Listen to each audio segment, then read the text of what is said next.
Papo Saúde. Oferecimento Unimed Planalto Médio.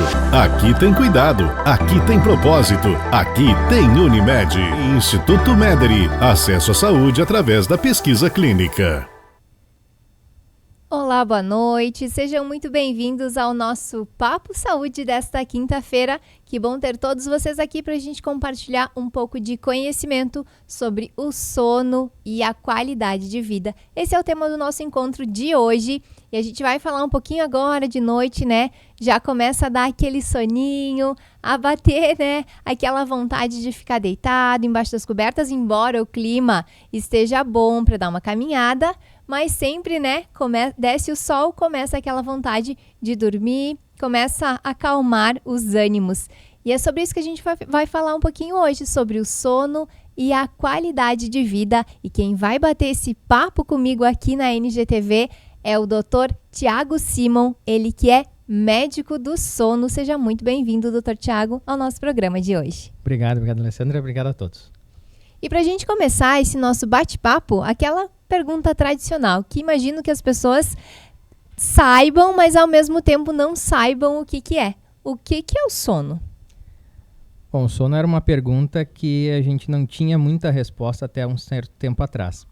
O que a gente sabe sobre o sono? O sono, ele é um estado comportamental. Assim como eu tenho a vigília, o estar acordado, eu tenho o sono. E esse estado comportamental ele tem algumas características, né? Eu tenho uma redução do meu nível de respostas ao ambiente, quer dizer, então não é qualquer estímulo que vai me acordar. Eu tenho uma postura característica, muitas vezes eu não tenho consciência do que está acontecendo ao meu redor, né? E tem várias funções que a gente vem aprendendo aos poucos, né? E ele proporciona especialmente a questão do relaxamento do nosso corpo, o período de descanso para preparar para o dia seguinte. E o que ele interfere ou de que forma que ele contribui na nossa qualidade de vida? O sono ele é fundamental para a nossa qualidade de vida. Se você não tem um bom sono, você não tem uma boa qualidade de vida. Hoje a gente percebe cada vez mais os impactos do sono de má qualidade. A gente percebe, ou seja, essa perda de qualidade de vida através da perda do sono adequado. Hoje nós vivemos uma pandemia de privação de sono. Se dorme cerca de 25% a menos do que se dormia no início do século, por exemplo. Então, isso vem trazendo várias consequências para a saúde, não só física, mas mental também das pessoas. E quais que são os principais fatores, Dr. Tiago, que interferem nessa qualidade do sono? Se for me perguntar o que é um sono de qualidade, eu sempre deixo algumas perguntas, então você me responde. Primeira coisa, se você tem satisfação com o sono que você está tendo. Segundo, se você consegue se manter o dia inteiro sem ter sonolência ou ter que tirar cochilo. Se você, por exemplo, fica menos que 30 minutos acordado durante todo o período da noite. Se você se sente recuperado no dia seguinte. E se você dorme entre 6 a 9 horas por noite. Isso seriam componentes de um sono de boa qualidade. O sono de qualidade é aquele que você deita dormir com sono e você acorda bem no dia seguinte sem despertador. Resumindo, seria isso. Sem o despertador, exceto aqueles que precisam acordar com o despertador 1, 2, 3 vezes, né? O despertador trabalha para algumas pessoas. O famoso soneca que a gente diz, né? O soneca, a gente até tem um meme, né? A pessoa deitada no chão e várias pessoas ao redor, cada um com um pedaço de madeira para bater na pessoa. E fica lá 6, 6 e 5, 6 e 10, 6 e 15. Quer dizer, não ajuda, né? A gente acha que dormir um pouquinho mais, mas mesmo se você conseguir dormir nesse curto período de tempo, vai ser um sono muito superficial. E qual que é o ideal? Quanto tempo que é o ideal por noite, então, para dormir? Essa é uma excelente pergunta que merece um certo comentário. Não existe fórmula mágica. O tempo de sono ele vai depender muito, especialmente da faixa etária da pessoa. Crianças recém-nascidas, por exemplo, precisam dormir cerca de 16 horas por dia. Bastante tempo, é bastante. Né? Hoje você pega uma criança em fase escolar, 5, 6 anos, o ideal é que ela dormisse pelo menos 10 horas por noite. Você pega um adolescente, o ideal seria por volta de 8 a 10 horas por noite. E isso pode perguntar qualquer pai, qualquer mãe, é muito difícil. O adulto, o ideal seria entre 7 e 9 horas. Por isso que diz que tem que dormir 8 horas por noite, porque 8 é o número mágico que está no meio. E o idoso, se acha que é aquela coisa porque é idoso ele precisa dormir menos. E na verdade não. O ideal, o tempo de sono adequado, 6 horas e meia a 8, 9 horas de tempo de sono por noite para o idoso. Então, o tempo ele é muito importante, né? E não só um tempo de cama, mas um tempo de sono. E de que forma que interfere? Não consegui dormir às 8 horas, enfim. O que vai acontecer no outro dia? Isso, o não dormir o tempo adequado, isso uma vez não tem problema. Sei lá, por algum motivo, alguém teve doente, eu tive que cuidar à noite, tive que ficar cuidando de alguém no hospital, algum profissional da saúde estava de plantão, né? Então, uma vez, duas, não há problema maior. Você vai ter um pouco de sonolência no dia seguinte, que se você tirar um cochilo ainda consegue recuperar um pouco. O problema é cronicamente isso, eu dormir pouco cronicamente.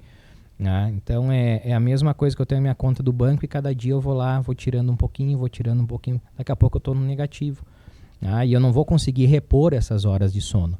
Então, a privação de sono, né, ela tem sintomas mais agudos, então sonolência no dia seguinte, dificuldade, então, para fazer o seu trabalho, concentração, memória. Quem trabalha com máquinas ou viaja tem risco aumentado de acidentes, né, alterações de humor, a pessoa acorda, às vezes, menos paciente, né, e tem as consequências a longo prazo. Essas são muito importantes, especialmente para a questão da saúde. Se sabe hoje que você dormir um tempo insuficiente está associado com doenças cardiovasculares, está associado com risco aumentado de diabetes, está com risco aumentado de obesidade, né? Então, sem falar nas questões dos sintomas de doença mental também, a longo prazo, quadros demenciais no futuro. E realmente, se vocês lembram, em outros programas aqui do Papo Saúde, com outros temas, enfim, que a gente já comentou, muitos profissionais recomendam nas suas dicas de ouro, que a gente sempre dá as dicas de ouro no final do nosso programa, o sono adequado, o tempo de e a qualidade do sono, né? Um tempo adequado e a qualidade do sono. São itens que muitos profissionais, inclusive, para a qualidade da pele. Sim. Isso já tem vários estudos mostrando que você consegue fazer vamos dizer assim, durante o sono você tem alguns processos reparativos no seu organismo. Síntese de proteínas, por exemplo, então, que é importante para a pele. Processo de reparação tecidual, que é importante. E é só você olhar a mesma pessoa, quando ela dorme bem, quando ela está há vários dias, como a aparência muda e como a própria pele muda também. Então, realmente tem até nesse aspecto. Né? O sono ele é um dos pilares da qualidade de vida. Né? Quando você fala muitas vezes o que é uma vida saudável, muitas vezes você vai lembrar o quê? Alimentação adequada e exercício físico. Tá? Mas não, tem mais. O sono é importante e eu penso que depois da pandemia a questão de saúde mental também entrou como um componente importante na qualidade de vida. Nós conversávamos, antes de iniciar aqui o nosso programa, sobre os principais distúrbios, né, que acabam interferindo nessa qualidade do sono e, em consequência disso, também na qualidade de vida. E falávamos sobre 3. Então, vamos falar sobre eles agora, para quem está nos acompanhando, que eu tenho certeza que alguém aí em casa ou enfrenta, ou já enfrentou, ou conhece alguém, né, que passa por isso. E um deles, eu acredito que seja, não sei se é um dos principais, né? O Dr. Tiago vai poder nos responder, que é a insônia. O que é a insônia? Por que ela acontece? A insônia ela é o transtorno do sono mais frequente que a gente tem hoje. Tá? É muito importante diferenciar a insônia distúrbio, doença, de insônia sintoma. Tá? Eu posso ter uma noite, por exemplo, que eu tive que levar alguém no hospital, cuidar de alguém, etc e tal, coisa... E eu dormi mal, né? Dormi pouco tempo. Né? Então, isso é uma coisa, isso é sintoma. Né? A insônia, o que é? Ela é uma doença caracterizada por dificuldade de pegar no sono. Eu deito e eu não consigo dormir. Dificuldade de manter o sono. Eu deito, eu não tenho problema, eu deito com sono, eu durmo, mas eu acordo de madrugada e não consigo voltar a dormir. Ou o que a gente chama de despertar precoce. Eu não tenho problema para dormir, eu deito, eu não acordo de noite, mas eu acordo pelas 4 da manhã e não consigo mais voltar a dormir. Se isso acontece mais que 3 vezes por semana, por mais de 3 meses consecutivos, eu digo que existe a insônia. Tá? A insônia, existem vários fatores associados. Tá? Existem fatores que eu posso mudar e fatores que eu não posso mudar. O que eu não posso mudar? A insônia, ela aumenta com a idade. A insônia, ela é mais frequente nas mulheres. E a insônia é mais frequente em quem tem um histórico familiar de insônia. Então, esses fatores eu não consigo mudar. Mas o que hoje está muito associado? Saúde mental, né? Ansiedade, depressão, às vezes o próprio o comportamento que às vezes a pessoa tem, aquele comportamento ruminativo, fica remoendo os problemas que muitas vezes, problemas que não existem ou problemas que são dos outros. Então, isso acaba acontecendo mais. Existem outros distúrbios que podem ser associados com a insônia, tá? Nós vamos falar depois ali sobre a apneia, por exemplo. Tá? Então, é importante avaliar nesse sentido, porque ela tem um impacto muito negativo, né, na qualidade de vida das pessoas. Olha aí, importante essa informação. Se você percebeu que está passando por isso, então está precisando urgente procurar um profissional, um especialista em saúde do sono para te ajudar a passar por essa crise, né? Porque tem tratamento, tem como fazer. Tem. A insônia é uma doença que é cada vez mais tratável, vamos dizer assim. E uma coisa que é importante de frisar em relação ao tratamento da insônia, que hoje a gente vê cada vez mais as pessoas tomando medicamentos, né, muitas vezes com uso inadequado, então, né, podendo ter efeitos adversos das medicações, sendo que o tratamento de escolha hoje, a primeira opção, o que mostra que melhor tem resultados no longo prazo, não é tratamento medicamentoso, tá? É tratamento comportamental.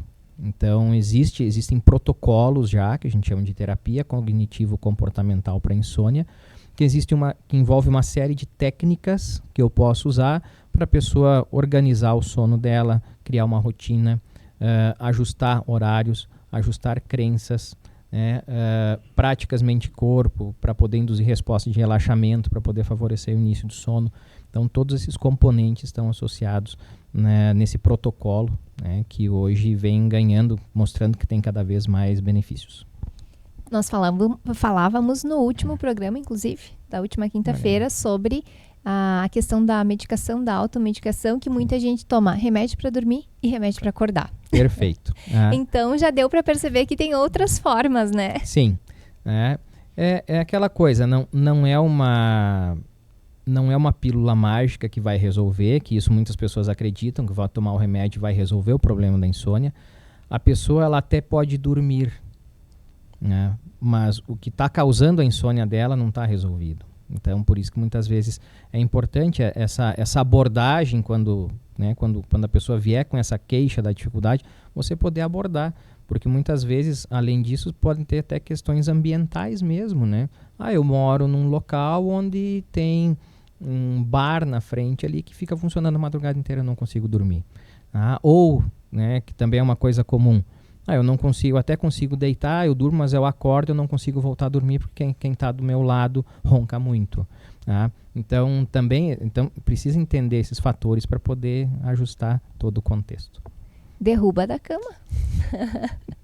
Já que a gente entrou no assunto, então, vamos para ele? Não. Vamos falar de ronco?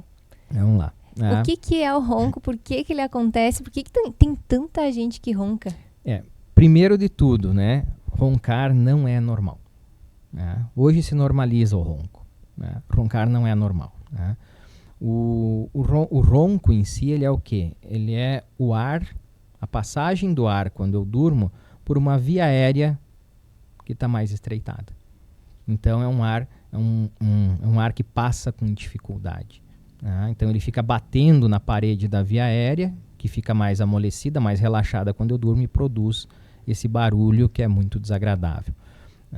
Então, o ronco, quais seriam os principais fatores associados com o ronco? Eu costumo dizer que o ronco ele tem 3 principais fatores associados. O primeiro é a balança. Aumento de peso, pessoas que estão acima do peso têm uma probabilidade maior de roncar porque acumula muita gordura nessa região. Segundo inimigo do ronco, o álcool. Por quê? Porque o álcool, toma um álcool, toma um vinho, agora no inverno é bom, né? Tomar um vinho para relaxar, aquela coisa toda. Até pode dar o relaxamento, mas vai relaxar demais a via aérea. Então, para algumas pessoas, o álcool atrapalha. Terceiro, a questão de alimentação. Você comer muito próximo ao horário de dormir também vai fazer que você assuma a posição, muitas vezes, de barriga para cima, que é uma posição que você ronca mais.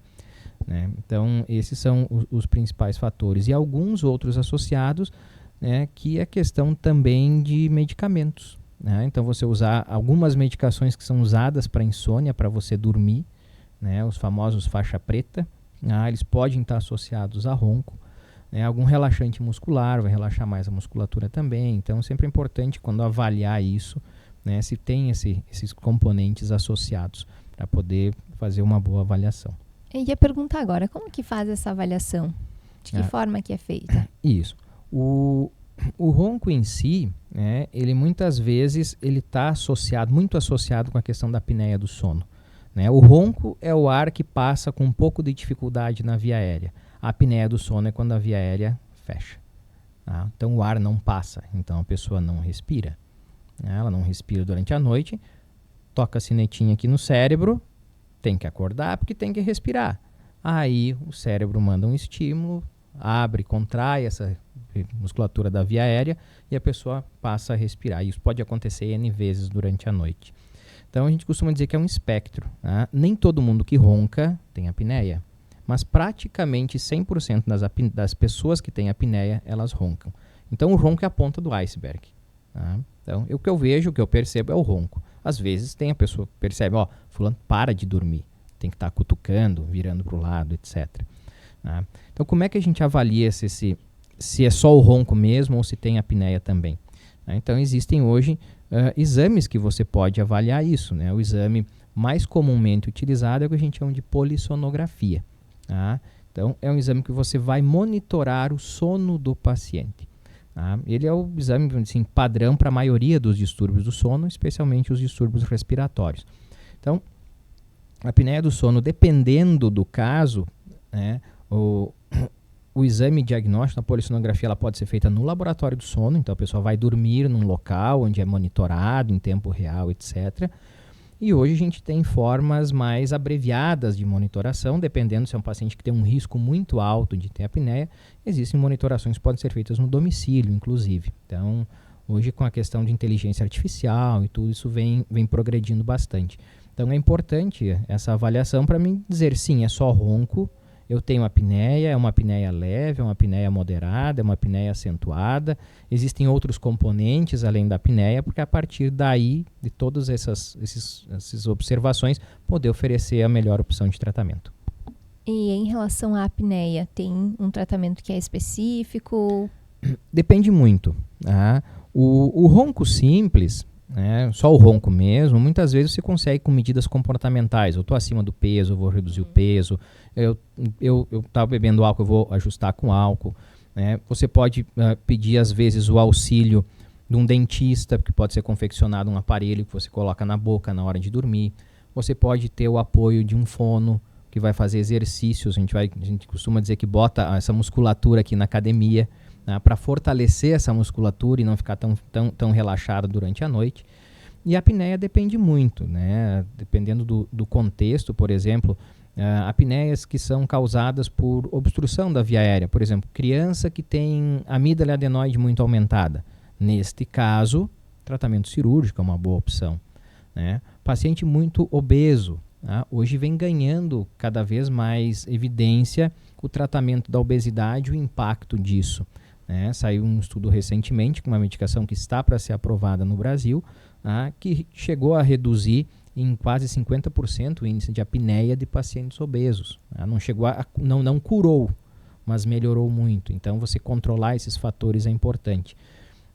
Além, dependendo dos casos, né, pode associar então a fono, dentista, e existe o que o pessoal mais comenta, a famosa a máscara para dormir, que é o que a gente chama de CPAP, tá? Que ele é um dispositivo onde você vai gerar uma pressão de ar que vai, através de uma máscara mesmo, o aparelhinho vai jogar, quando você for dormir, ela vai abrir a sua via aérea, então vai diminuir a probabilidade de ronco e apneia. E todos esses fatores, eles interferem diretamente, então, na questão da qualidade. Sim. Sim, porque se você tem um sono fragmentado, né, seja pela insônia, seja pelo ronco, seja pela apneia, então você não consegue fazer todos os processos biológicos que o sono precisa fazer, né? Sono reparador, né? Então o que é um sono reparador? No estágio de sono reparador eu tenho regulação da pressão, eu tenho regulação da questão da minha glicose, liberação de hormônios. Por exemplo, a criança, né? O hormônio do crescimento ele é liberado somente durante o sono e em determinado estágio do sono. Né? Então, se não tiver esse sono, não vai conseguir ter essa liberação. Que ele é importante na criança para o crescimento, mas no adulto para a questão de proteína, de síntese de músculo. Não adianta então você, por exemplo, ir para a academia 2-3 horas por dia, você cuidar da sua alimentação, tomar suplemento, etc. Se você não consegue ter um sono bom, você não vai ganhar massa muscular, não vai conseguir ter a performance que o atleta deseja. Então, tem essa questão, né? Aquele paciente que toda hora fragmentando o sono, né? Ele vai ter, por exemplo, sonolência durante o dia. Né? Então, ele não vai conseguir desempenhar o trabalho dele de uma forma adequada. Vai querer sair com alguém, ele não vai conseguir sair porque está cansado. Então, nesse sentido que impacta a qualidade de vida como um todo. Isso que eu ia perguntar, essa sonolência diurna, ela é normal acontecer para quem dorme toda a quantidade, todas as horas, digamos assim, de sono que precisa? Teoricamente, não. Tá? Então, se você tem um sono que você dorme, um tempo de cama, um tempo de sono adequado, quando você acorda bem no dia seguinte, você não tem sono, o normal é você não ter sonolência. Se você está cansado ainda durante o dia, talvez o teu sono não tenha horário, tenha tempo, mas não esteja tendo qualidade. Uma coisa é a questão da siesta depois do meio-dia. Aí, para algumas pessoas, ela é cultural. Não é que a pessoa tenha necessidade de dormir, é cultural. Mas, na grande maioria das vezes, se você tem cansaço, sonolência durante o dia, realmente o seu sono não anda bem. Ia perguntar agora, porque conheço várias pessoas que não abrem mão daquela sonequinha depois do almoço. Sonequinha de 5, 10, 20 minutos, 1 hora, 2 horas. A soneca ela é saudável.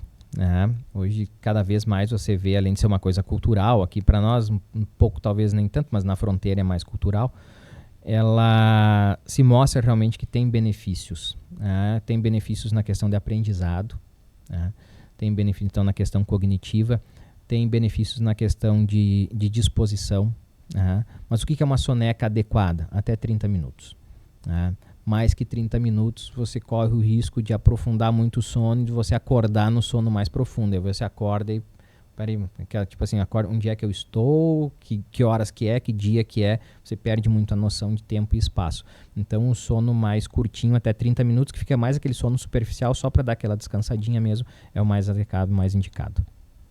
E o que acontece no organismo quando, por exemplo, a pessoa passa a noite toda sem dormir? O dia todo sem dormir, não. A noite toda sem dormir e acaba dormindo de dia. O que tem, assim, o dormir de dia talvez seja um processo de compensação, né? Então, que para quem tem insônia não é recomendado. O recomendado é a gente organizar dormir durante a noite, porque existe uma coisa que durante o dia, eu tenho 2 mecanismos de regulação do meu sono. Eu tenho um mecanismo que a gente chama de circadiano. O que é isso? É o meu reloginho biológico aqui dentro. Ele vai me dizer qual é a melhor hora de eu acordar e qual é a melhor hora de dormir. Por que tal hora eu começo a bocejar? Porque aqui está me dizendo. Tá? Então eu tenho essa regulação circadiana e eu tenho uma regulação externa, que a gente diz que é o gasto de energia durante o dia. Então conforme eu vou gastando energia, eu vou acumulando uma substância que quando ela chega num nível que no sono normal geralmente coincide com a vontade de dormir. Toca sinalzinho lá, encheu aqui já, então nós podemos dormir. Então, se eu não consigo dormir, eu vou ter talvez uma sonolência maior no outro dia, porque a minha pressão de sono vai ser maior. Então, o ideal é que tentasse passar o dia acordado, para quando chegasse de noite, no dia seguinte, conseguisse realmente ter uma pressão de sono maior para poder dormir. E quando você dorme, você consegue aliviar essa pressão de sono. Olha só que informação interessante. Nós já estamos nos encaminhando aqui para o final do nosso bate-papo de hoje. Mas antes, a gente não termina o programa sem aquelas dicas básicas, as dicas de ouro da qualidade do sono, né? O que a gente precisa fazer, o que não pode faltar para ter um sono de qualidade. Perfeito. A gente chama isso de higiene do sono, né? Então todo mundo procura fazer sua higiene pessoal durante o dia, etc. É importante fazer uma higiene para um bom sono, né? Existem várias coisas que a gente precisa considerar, né? Uma das mais importantes que eu considero é rotina. Tá? Você ter um horário de dormir e um horário de acordar regular. Tá? Então isso ajuda muito, né? Especialmente nessa questão da propensão de dormir e acordar. Tá? Então essa questão da rotina. Tá? Outra coisa que é muito importante também, né? Hoje a gente vive praticamente assim na questão das telas, né? É muito difícil ficar longe das telas. Só que as telas para o sono, para muitas pessoas, elas não são benéficas. Tá? Porque a luz que é emitida pela tela, tá? O nosso olho ele entende como luz do dia. Tá? Então chega a mensagem no cérebro lá que ainda é dia. Então se é dia eu não preciso dormir. Tá? Então isso acaba inibindo a produção de algumas substâncias associadas com o sono, dentre elas a melatonina, tá? Que é, vamos dizer assim, a maestra dos processos do sono. E isso pode interferir. E além não só da questão da luminosidade, a questão do conteúdo que eu estou consumindo também. Às vezes eu estou vendo uma coisa interessante e vai me deixar mais alerta. Né? Isso vai acabar postergando então o meu início de sono. Então essa questão das telas é importante. Outra coisa importante, e deitar só quando estiver com sono. Tá? Porque aquela coisa, porque todo mundo deita a tal hora, eu vou deitar também. Né? Então, mas o que tem? Mas eu não estou com sono. O meu organismo não está dizendo que está na hora de dormir. Eu vou começar a ficar me batendo na cama, porque eu não estou com sono, isso pode gerar ansiedade, pode gerar quadro de insônia. Tá? Se porventura eu estou com sono, deitei, mas eu não estou conseguindo dormir, não ficar se batendo na cama. Tá? Levanta, sai da cama. Tá? Aquela luz de banheiro de porta aberta para não se bater, ou seja, não muita luminosidade, eu vou procurar fazer alguma coisa relaxante. Tá? Tomar um chá, pegar algum livro, alguma revista. Né? Tem pessoas que preferem fazer uma prática de relaxamento, uma prática de meditação nessas situações, seja até antes de dormir como ritual de sono, que é uma coisa importante, ou também quando tem dificuldade em retomar o sono. Né? Evitar comer muito próximo ao horário de dormir, evitar estimulantes próximo ao horário de dormir. O que é estimulante? Né? Para nós aqui, café, né? Chimarrão, energético, né? Para algumas pessoas, chocolate. Né? Então vai deixá-la, especialmente a criança. Você deu chocolate para a criança de noite, quem tem filho pequeno sabe. Vai ficar fervendo até mais tarde. Então isso também é questão da alimentação. Evitar muito líquido próximo ao horário de dormir, senão vai dar vontade de fazer xixi depois. Né? Não dormir com fome. Né? Senão você tende também a querer levantar com fome de madrugada e assaltar a geladeira. Né? Evitar fumar à noite, quem fuma, porque isso pode deixar ser uma coisa mais estimulante também. Né? E se não tiver conseguindo ter dificuldade para dormir, procurar ajuda. Né? Isso é muito importante. Hoje existem possibilidades, tem como você dormir melhor, tem como você levar uma vida com uma qualidade melhor. Uau, quantas dicas importantes aqui hoje sobre higiene do sono, dicas de como dormir melhor, né? E uma das coisas que o Dr. Tiago falou é ritual de sono. O que é esse ritual de sono? Pra gente finalizar. O ritual é o seguinte, assim, é você manter algumas coisas que você faça sempre do mesmo jeito, né, próximo ao horário de dormir. É muito comum isso na criança, né? Eu sou de um tempo que eu assistia, tinha um programa no domingo de noite na televisão, né, que o pessoal mais novo não vai lembrar, né, que se chamava Topo Gigio. Era um ratinho, marionetezinho e coisa, e sempre quando estava na hora de terminar, eles já botei o meu pijaminha, escovei o dente para a caminha, né? Então, ou seja, sempre era aquele ritual. Então eu procurar fazer coisas mais relaxantes próximo ao horário de dormir, né? Me desligar de coisas que vão me estressar, eu já procurar planejar com antecedência o meu dia para não ter que ficar ruminando aquilo ali de madrugada. Procurar fazer alguma coisa relaxante próximo ao horário de dormir. Então, uma música calma, um livro, uma meditação, uma oração para algumas pessoas. Né? Então, procurar fazer isso sempre próximo ao horário de dormir. Né? Ajuda bastante em propiciar, em favorecer, ajuda a favorecer os mecanismos para o início do sono. O sono quer vir, o sono está vindo ali, só a gente precisa deixar ele vir. Muito bem, olha só que importante. Agora eu tenho certeza que com todas essas informações sobre sono e essas dicas importantes, você vai criar um ritual de sono que vai favorecer aí o seu despertar, não, o seu dormir, né? Para você poder despertar com mais energia. Que eu sempre falo para a Analice lá em casa, né? Vamos dormir para a gente acordar com muita energia no outro dia. E a mensagem final que a gente deixa, a gente pede assim, que as pessoas valorizem o seu sono. Né? O sono hoje ele é muito valorizado, ele é deixado de canto, né? E ele é uma etapa muito importante da nossa vida, né? Isso, todos os seres, né? Todos os seres vivos dormem. Então, não tem por que nós querermos lutar contra o que é da natureza. Muito bem, muito obrigada então, Dr. Thiago Simon, obrigado, que esteve aqui a vocês. com a gente. Mais uma vez, né, o Dr. Thiago Simon esteve aqui no nosso primeiro Papo Saúde, quando a gente iniciou o nosso programa, foi o primeiro entrevistado aqui do programa, veio compartilhar um pouquinho sobre a outra área que ele atua, que é a pneumologia, e agora também sobre uma das suas paixões, especialidade também, que é sobre o sono.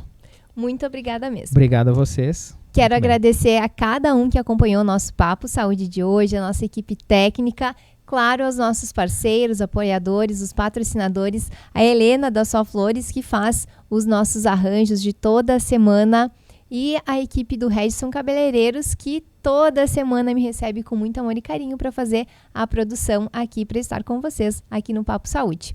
Eu espero vocês na próxima semana com um novo tema, com mais conteúdo aqui no Papo Saúde. O meu desejo hoje é realmente uma boa noite de sono a todos.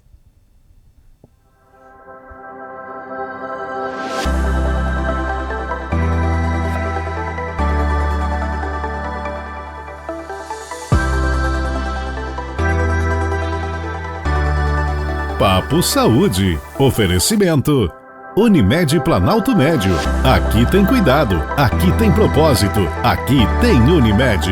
Instituto Mederi. Acesso à saúde através da pesquisa clínica.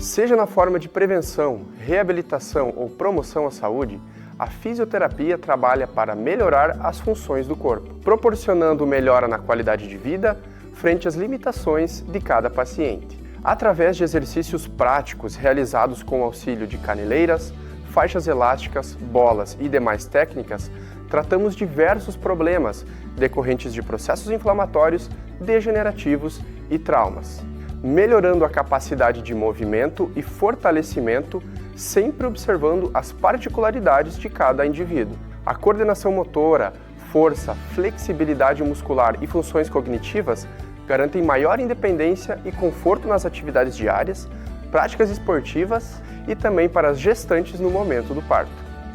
Agende sua avaliação aqui conosco. Aqui tem cuidado. Aqui tem propósito. Aqui tem Unimed.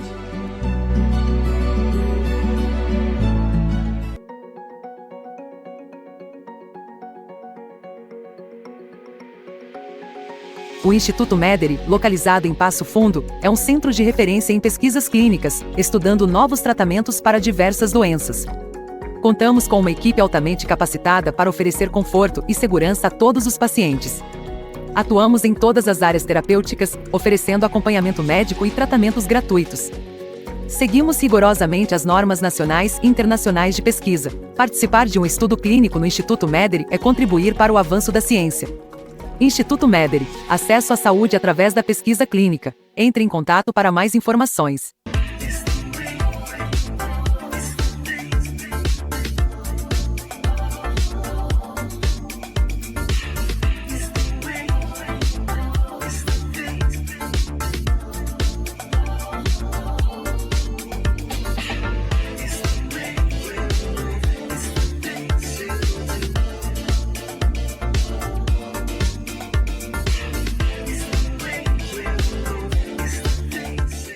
Você quer saber o que os homens mais elegantes vão usar no outono e inverno? Passe nas vitrines de uma loja Teva. Lá você vai encontrar as últimas tendências de Milão, Paris ou Nova York. Afinal, nenhuma outra rede de moda masculina pesquisa tanto tendência como a Teva. É por isso que as lojas Teva são as preferidas de quem valoriza a moda e ganha todos os prêmios de marcas de quem decide o Top of Mind em moda masculina. Quando você for escolher, escolha a melhor e mais conceituada grife. Teva, a marca líder em moda masculina.